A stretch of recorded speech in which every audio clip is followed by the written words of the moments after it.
If you're interested in how highly successful investors overcome limitations and become unstoppable forces of success, you're in the right place. The Conscious Investor podcast features weekly conversations with real estate investing experts and delivers a Monday Mindset episode to help launch your week with intention. If you believe success is for everyone willing to think, then do, these conversations will be your weekly rocket fuel. Welcome back, conscious investors. Goodness, I love sharing space with friends, especially friends that are in one of my favorite investing markets, but especially people that are super fun to hang out with. And I'm just so excited to have you on here today. So Seth, thank you for joining us on the Conscious Investor. No, I appreciate you having me on. I've been looking forward to this for 3 or 4 months now. I know, it's pretty ridiculous. I hear that all the time. I feel bad. I wish I could record more often and I wish I could be like Joe Fairless and have daily or something. But you're out there doing the work. It takes a lot to be a successful syndicator or successful deal finder, and bringing all the people together to make that deal happen. Like, it's a lot of work. So, I mean, I don't know how people do like every day or multiple times a week or whatnot. I mean, it's tough. Yeah, I'm not sure because I'm not one of them, but I am super stoked. And I feel like we should have been recording all of the off air, but that's the beauty of off air conversation. And so for those of you joining us, conscious investors, I was like, okay, we just have to hit record. We have to jump in because this should all just be documented for posterity and longevity. But I don't normally do this. And I think I say that at the beginning of every episode because I end up doing something I don't normally do. But go ahead and tell us, where are you? Because I mentioned my favorite market, one of my favorites, and kind of what's your background? What do you do there? Yeah, so I am based out of basically the Central Ohio, Columbus, Ohio market. We've got stuff in tertiary markets, secondary markets. We got some stuff in the city. We're kind of all things Ohio, in and around Columbus. That's where most of our stuff is, and then we've got some stuff out of state. We have either kind of like GP equity holdings in other people's deals. In some of that stuff, but we don't oversee that directly. Some of them were like, hey, I need to get this deal done and I don't have enough net worth and liquidity. Would you guys want to come in on it and sign on the debt? Or do you guys want to, the bank says I need more experience. Like, do you guys want to come in? So we've kind of gotten involved with other people's deals that way. But my background is I've been in the fire service for 22 years, still actively firefighter, paramedic. Got into real estate probably 7 years ago and wasn't really sure what my place was going to be, but I knew I was looking for, I say passive, but what we do is anything but passive. Right. I was looking for a better alternative to create wealth for my family. My why has always been my family. So it's kind of like, how do the path I was on, which was working, thousands of hours of overtime a year, was not suitable or sustainable for long-term.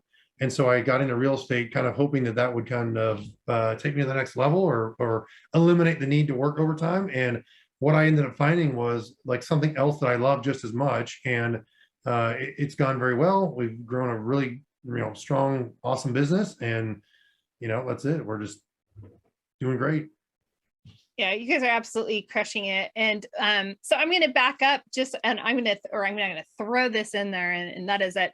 So Seth and I actually got to meet in person, which is always a cherished thing when you can break bread. And actually, you didn't even eat. I don't even know if you had. I do the old intermittent fasting. So I think I don't eat breakfast a whole lot. So I think Lee Yoder let me know you guys are coming in town. He's like, oh, you should come down and eat breakfast with us. And I was like, yeah, I'll come drink coffee. So. I'll have coffee. But part of that was I was out there with my team, working on some due diligence on an asset, and always wanting to connect with people I know, friends I know. And as you mentioned, Lee was our connecting piece. It's like, we ended up having this super fun breakfast or coffee time, and as my team ended up doing due diligence, we actually turned to your team and we're like, hey, I had some red flags go off, with what we were looking at, what we had unearthed. And it was so nice just to be able to get to know your team and to say, hey, can you guys just give us your perception of this? And oh my gosh, I was just from that moment, I've been completely enthralled with what you guys have created and how you operate, because it was such a position of, yeah, we'll help you and we'll support you. And we're going to be very honest and candid about, what we think is going to take place with this. So I just want to say thank you and super props, like rock stars. No, I appreciate that. I mean, and that's the thing is like we try to always operate like with integrity and above the board, and you know, like it would be, we would never want. I mean, again, people can make their own decisions, but we're always kind of like, we'll tell you the truth, and sometimes the truth isn't what people want to hear. But you know, it's like almost like a, I don't know. I mean, because again, you guys could have done that deal and it worked out great, and hey, we were wrong, right? But we're in the local market, and we've talked. We were able to, you know, the nice thing about being local is we're able to call multiple different investors, multiple different brokers, and kind of, you know, hey, what do you guys think? And when you start to kind of, take a kind of like a broader picture, because again, the way we always look at it is the broker that's selling the property is trying to sell it. And so you always kind of have to have some reservation on what they're telling you, or do your own due diligence, right? Because commercial is always buyer beware, commercial real estate. And so, you know, I think it's super important if you don't have, like, you don't necessarily have to like co-GP with somebody in a market, but if you're going into a market that I love it, it's a great market, but I don't really know anybody, like you're trying to just reach out to anybody that's local there that can be trusted to say, hey, what do you think of this? It doesn't mean necessarily you got to have them in the deal, but you know, like for us, that's kind of how it started. And I was just excited to be involved as far as like, here's what we know. I can drive by and look at it. You know, I'll go by and give you my 2 cents while I'll walk the property kind of outside of you guys already being there. And here's what we think. And it was great that you let us do that. Well, and we appreciate that so much, because that's exactly what you guys did. I mean, like, you guys actually went, you walked it, you set foot on it, and just being able to rely on everyone else's networks, because our networks are all limited, kind of like a Venn diagram. There's always that little overlap that people have. But I mean, just being able to say, oh, well, we know this person that has this complex. It's just, 4 blocks over, and the rents are here and this, and these are the finishes. And I mean, it just provides so much clarity. And that's the power of partnering, of collaborating, and not being like, I mean, honestly, let's be real. It did go through my mind, well, maybe we back out of this deal and they come in for 2 seconds. I'm admitting it right now. And anyone who doesn't admit this, you're lying. But for 2 seconds, I'm like, oh, we're going to back out and they're going to come and buy it. Oh, come on. I know. Oh, trust me. Everyone's going to have that, like, it's a knee-jerk involuntary response, I think, that everybody has, but I would say too that there are people out there that would do that, you know what I mean? And that's just, I mean, it's just like that. I mean, it happens all the time in like single family and flipping, and that people, I don't know, you and I've talked about that too, is just like being around people that have the same mindset, the same caliber of integrity, the same, that to me is always going to carry you so much farther than it will be by getting one over on somebody else, or like that. Hey, that deal's terrible, and you guys back out, and then we swoop in and do it. Like that just is. I'm like, we're in this for like the long haul and for like longevity, and plus I didn't know at the time that I was talking to a future big time Texas speaker. So I mean, you could have used me as a case study, because you're a big event in Texas coming up. Yeah, it could have been a case study for sure. So I'm going to backtrack and say it was at initial, and I would say it was a millisecond involuntary response, whereas like, could this, but then it's like, no, here's what I know about this person, here's how they operate. And like you said, like when you're collaborating, and even if that collaboration is just on that, hey, we're just discussing this asset and seeing if it's a good fit, like, is that really going to work for you? Anyway, I appreciate that. I value that feedback tremendously. And I know that you have grown tremendously by not trying to be a hoarder. So like basically what I was doing is like, oh, like I just want to hoard this asset to myself and keep it all. But because I was willing to open up and say, hey, let's get this, I'm concerned about this, let's get this outside, opinion, it really, I think, protected our team, and most importantly, our investors. And so what's your experience with, did you have to outgrow hoarding? I'm going to ask it to you like that. Yeah, no, I mean, I don't know. Hoarder at one point. I mean, my first deal that I ever did, I gave up 50% to an investor, because I just wanted to get a deal done. And I knew that, like, I really believed in the whole law of the first deal. And I saw that resistance initially when I was trying to do the first deal, because I went to 5 different banks, like local banks, and all of them said, hey, you look great, property looks like a great deal, but you don't have enough experience. And so at the time, 6, 7 years ago, I didn't have enough, like there were like podcasts, at least for me, maybe I didn't know about it, but podcasts were kind of like just starting to take off. And then there wasn't a ton of Facebook groups, and the masterminds were still kind of like not really a thing. And so I really didn't know, and maybe it was, it just wasn't to me, right? I knew Bigger Pockets. I knew there were some podcasts out there that would occasionally hit on multifamily, but I really didn't know. I think I'd stumbled upon Michael Blanc at the time, but again, nobody in my circle was doing multifamily. So for me, it was like, how do I get this deal done? And I went to a investor of mine who I knew for a while, and I knew would trust me, just the way that I operate in life.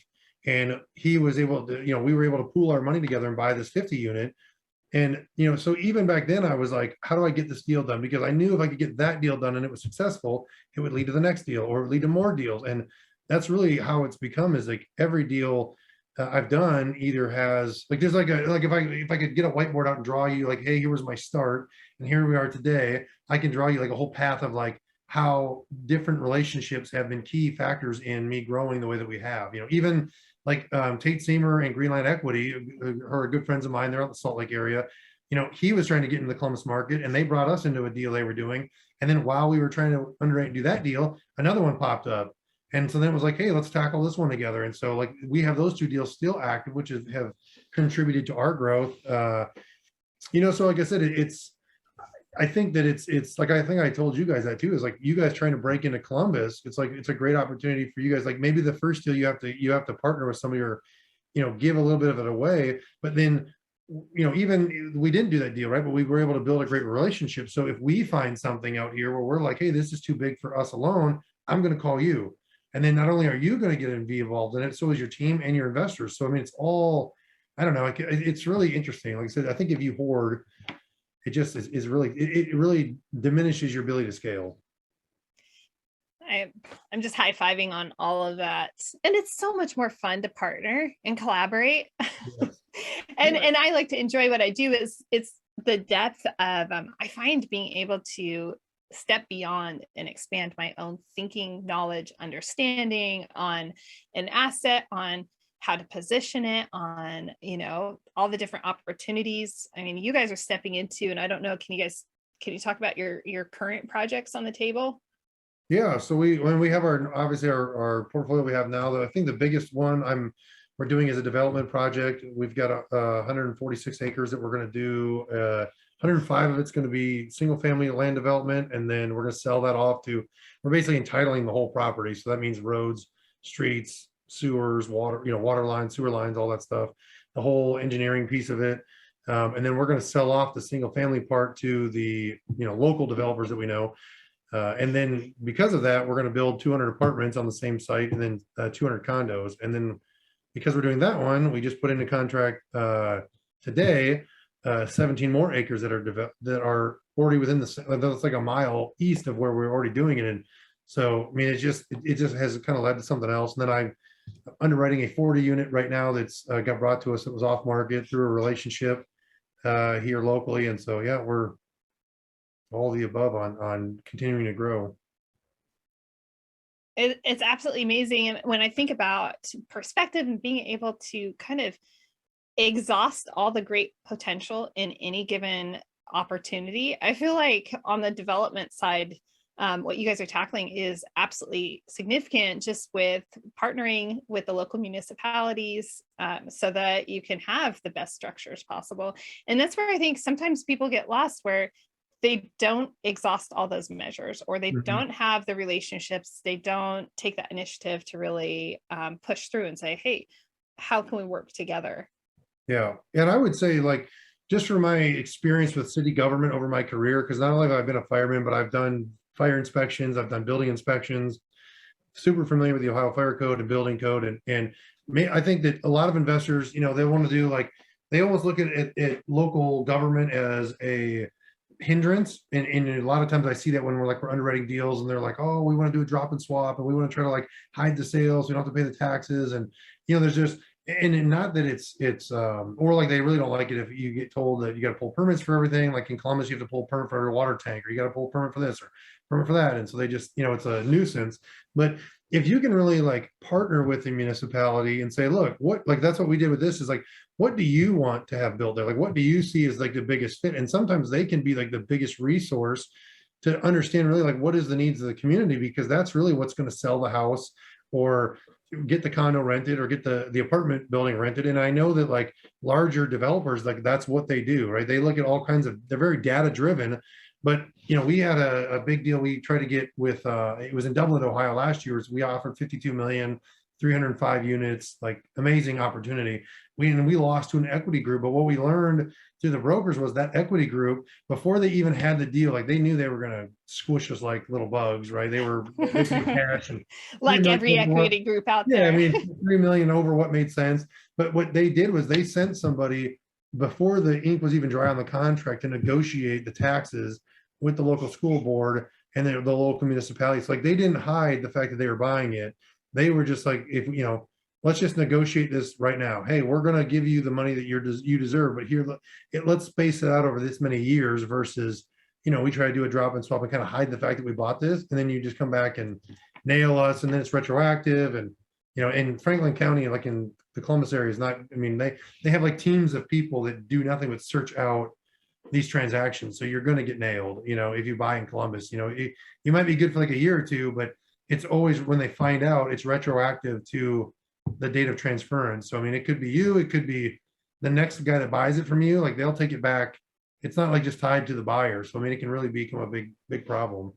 A really big problem. And so for you amazing listeners, you might not be aware, because every local area is so different. And this was a big aha, as I was learning more about the Columbus market, and I still have so much more to learn. But that was one of the big ahas that our team had as we were looking into the property we're looking at had a tax abatement. I mean, we were digging into the taxes and that whole drop and swap type thing. And then you get into our team was talking about where's the integrity in that? Like, I mean, yeah, that might save money, but could we ethically, consciously even go about that? And so what people are doing is, the moment you sell that property, and typically the taxes are increased, but people will like create these other entities and like swap it out under, so it looks like nothing, there's this transfer, and it's a lot of work. And then you're always looking over your shoulder. That's my opinion. I'm like, I like sleeping at night too much. That's not. Yeah.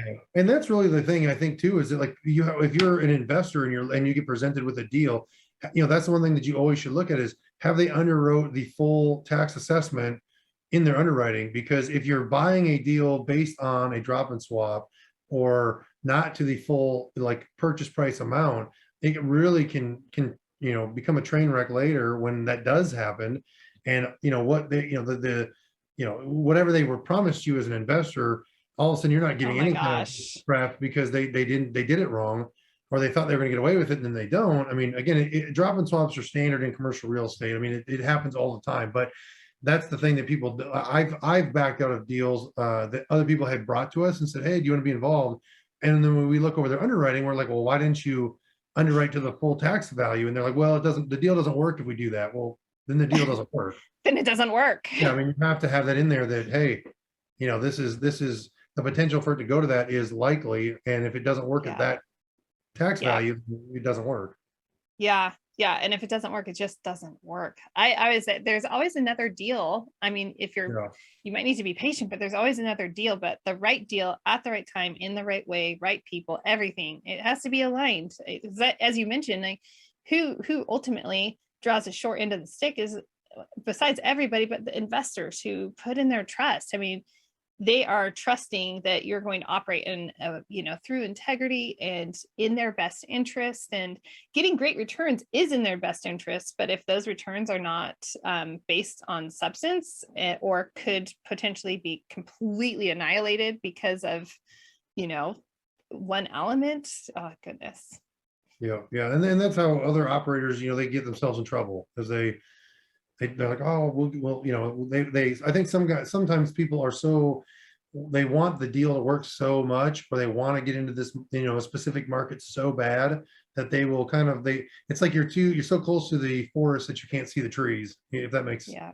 maybe an analogy. It's good. And so they want the deal to work so much. They want to get their first deal done or their second deal done, or they need, whatever the case may be. And so they kind of like look past those things. And so I think too, for, just to have a second set of eyes sometimes, and sometimes that's all we've ever done is just like, hey, will you take a look at this and see what you guys think? And I've had guys that are investors who invest passively send me somebody's pitch deck and say, hey, do you see anything in here that would be cause for concern? And then I'm like, well, I would ask them this, like, here's what I'm seeing, email them these questions. And then they've done that. And sometimes the guys have had great answers and the person invested, and sometimes they didn't have a great answer. And so, it saved them from doing a bad deal. So powerful. Well, so that really like brings me to another thing, another element of like how awesome you are. Do you like that? By the way, this is obviously going to be airing later, but yesterday was Seth's birthday. So whenever you listen to this, you should definitely just like send him a message over on social media platforms and wish him a happy birthday. Yes, say thank happy belated.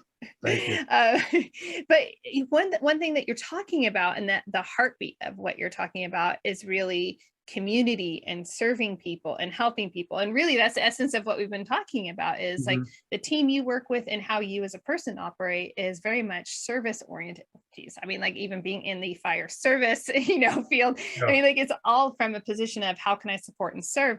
And so regularly I am on, we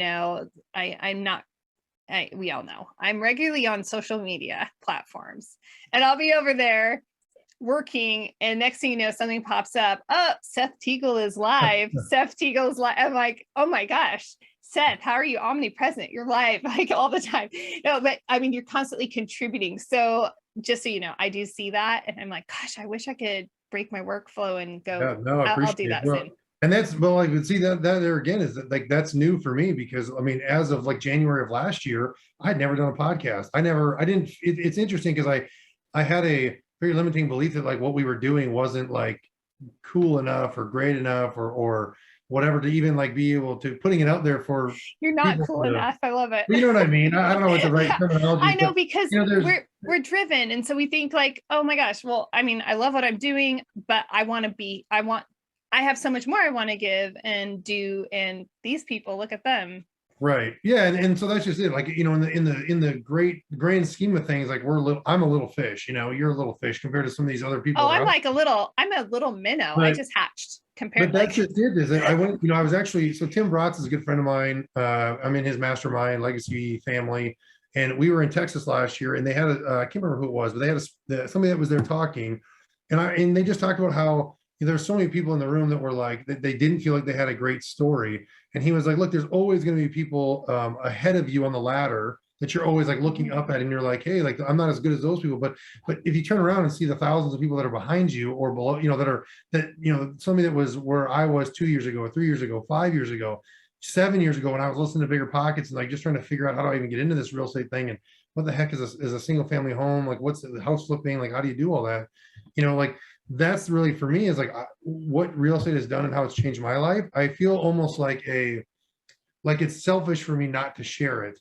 And so that's really like, that's where my mindset shifted last year. Was it helped me get over my fear of, well, what are people going to think, or like why would anybody want to listen to me, or why would anybody want to invest with us? I'm just like little old me, a little blue collar fireman from Ohio. Why would anybody want to put their money in with us? And what I found is I kind of took some steps of faith, like moving forward and putting myself out there.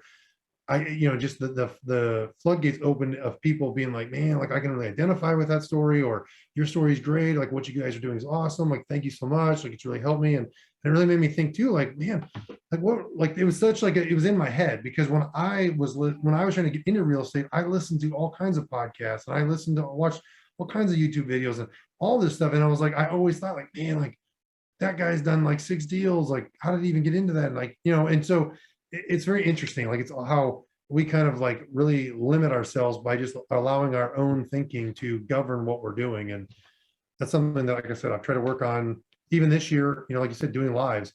I am terrified to do like Facebook lives, like to do all that stuff. It's very, outside of my normal element to do that stuff. And so when you know, that's what's funny. It's like you see me doing it. I'm like, you know, it took me a long time to build up the courage to start doing it. Put it that way. A lot of people say that. And believe it or not, even I actually get uncomfortable doing Facebook Lives. I've done them. I don't do them very often.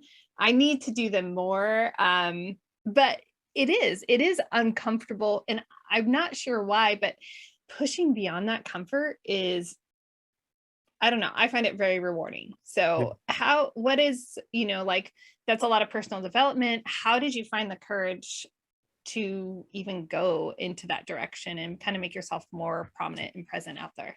I think just like, you know, we like getting in the right rooms with people that are either like-minded or they're farther along down the road than I am. I think that that's a huge thing. So like, again, you know, being in Tim's group, like, you know, he's a great guy. I've known him for a while. We have a lot of the same friends. His team is great. Like I know them there in Cleveland. I know him personally, have gone up there and met with those guys and whatnot. But being in a room full of other people that are either A, where I'm at or where I was at or farther along than where I am and I want to be, it's like it's so like it just blew my mind. And so that's really the big thing is hanging out in different circles. You know, like if you're always hanging out with the same people that you've always been around, you can expect the same things, and your mind isn't really going to be I don't know, I guess just the growth, you know, and that's really it. When, you know, when I go sit at a table with guys that are, you know, they're netting 7 figures a month or 7 figures a year, it's like, holy cow, like how the heck do they do that? And then you start having conversations with them and you realize they're the same as you, but here's what I've done and here's how I've gotten there. I mean, then all you gotta do is imitate success, you know, and that's really what I've seen is I could no longer deny the fact that social media, though I don't like it for like the consumerism, like if you spend 2 3 hours a day watching TikTok or following people on Instagram and you're feeling bad about your own life because of what you're seeing, you know, I mean, I don't like those things, but I think that from a business perspective and like what we're doing, like not enough people know about real estate investing, and not enough people, like they always think that like, oh, I want to be in real estate, but I don't want to deal with tenants or toilets or you know, and they all they've ever known is like somebody doing it on a small scale. And there's so many people that don't know about syndications or, you know, passively investing as a limited partner and having that mailbox money. And like, it's amazing. And every time I think that I'm like, how does like everybody in the world has to know about this? I meet tons of people that don't. Like I just was talking to people the other day that who don't know who Tim is, or they don't know who Rod Khleif is, or they don't know who some of these big name players are.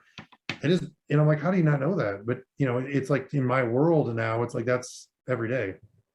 That's interesting you say that, because I think most people don't even know this is an option for them. And Right. I would say the majority of people that I come in contact with are still in my everyday life, right? In my community, are still skeptical and hesitant and like, okay, aren't you cute? You just go do your Yeah. thing. It's not really going to work out for you, but good for you. You know, it's like, it's just this, I don't think many people take it as like, oh wow, this is actually something that you can do and it's accessible. Here's how to do it. Mhm. It's simple, and you can be extremely successful on the passive or the active side.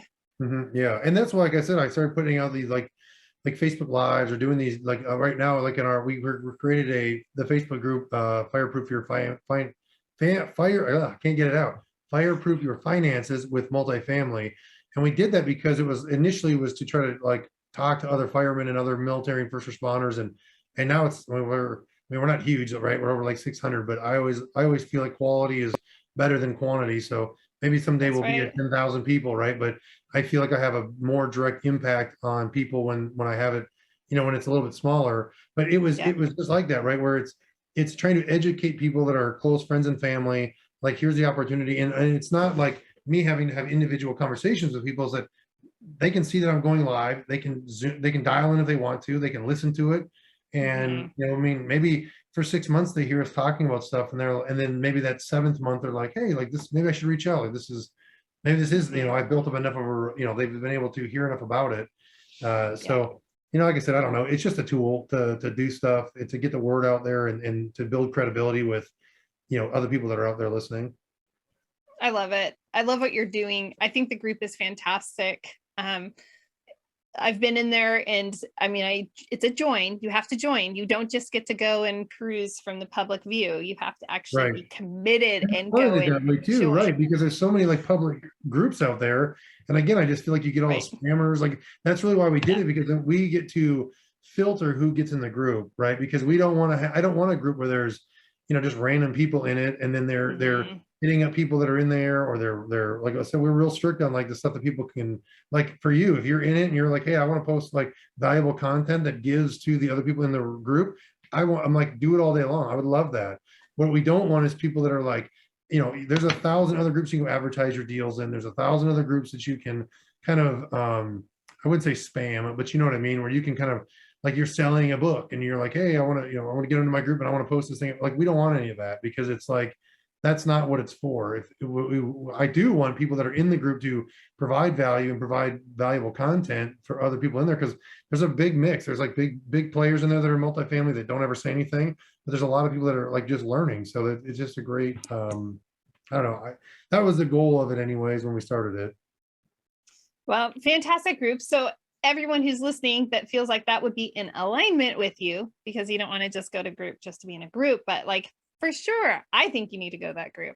I'm just saying you will have to join and be committed Yeah, in the yeah. best sense of it. And I'm emphasizing that because I'm similar on the Conscious Investor Facebook group. Is like, if you're not going to go through this join process, then you're just we want people that want to contribute. We want people that want to Mhm. engage and be a little bit more. So I love that. That's really cool. And that's really that point of service is, and all of your collaboration ultimately creates this community.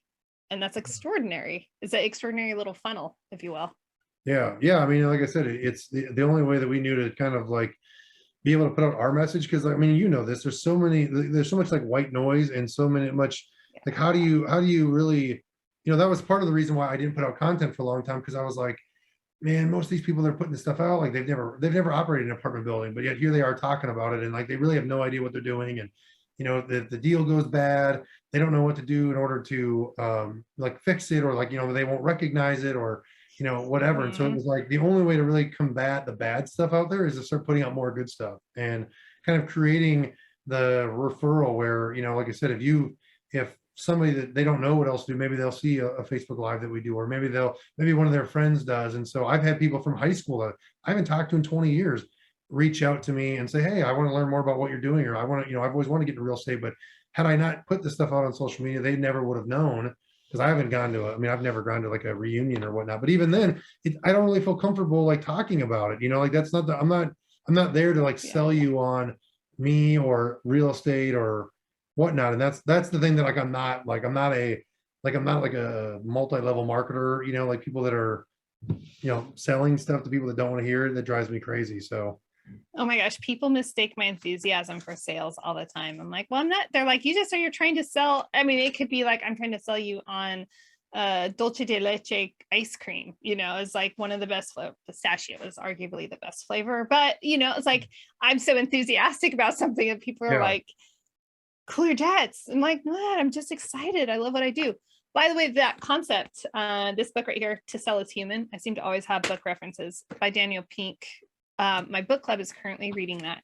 And he says at the beginning, in setting the stage for the remainder of the book, is that unfortunately, when you have a significant portion of people who don't have the best intentions, or they're not, selling a good product, and sales is a very general term, it actually usually takes the good people out. Good people are repelled by that. So if you have like, say, good people who are selling a good product, they kind of end up backing out, Mhm. and the market gets flooded with more, bad, products. So sorry, like Yeah. dropping earbuds here. All this to say, I like that you're really throwing a curve in that and saying, okay, there's all this out there, and I know I have something more to add to this that's the next level up. And so instead of letting those people kind of push you out and keep other voices silent, you're like, no, I'm creating content, and I'm going to support people. Yeah. And like the old like saying that people want to know that you care before they care what you know. that's Yeah. also kind of, like I said, my thought process when we put this stuff out there is that, like, I genuinely care about other syndicators, other investors, other people that have, that are looking for some kind of alternative investment. Like, I care about their well-being and like what they're doing. And like I said, that's why, like, if we can offer an opinion, if nothing else, is to somebody, like, that's what we want to do, because that's ultimately what's going to change lives and make people's lives better. And we just know that the universe is big enough, and the multifamily space is big enough that where, like you said, you don't have to be hoarding of knowledge, you don't have to be hoarding of deals and whatnot, because it just all circles back. And it's, like I said, and I'm a great example of our growth is showcases that. I love that. Golly, that was like a really great like little bow on top of this episode. We're gonna wrap it up right there. So best places, favorite places for people to connect up with you, in anything you want. This is you get to promo right now 100 million percent. Yeah, so I think that social media, I'm on Facebook under my name, Seth Teagle. We're on Instagram under my name.